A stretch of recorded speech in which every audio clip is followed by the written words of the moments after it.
এখন হবে মাছ ভর্তা, ধনিয়া পাতা, মরিচ, মাছ ভাজা কড়া করে। দেখুন বন্ধুরা কিভাবে মাছ ভর্তা বানাতে হয়।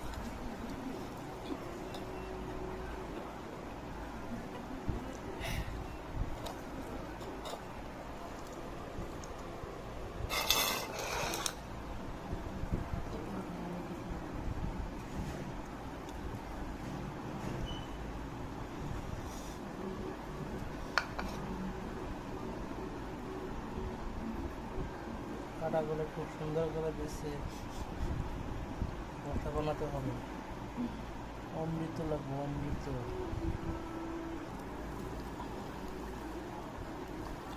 দেখুন বন্ধুরা কত সুন্দর কালার, মাছ ভর্তা।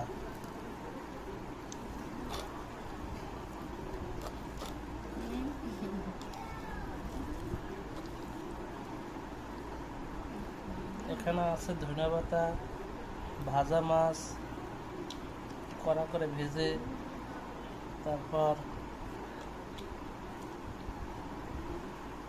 মরিচ,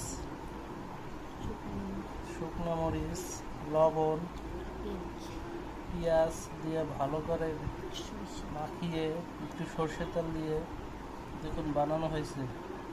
এটা খিচুড়ি দিয়ে খেতে অসাধারণ।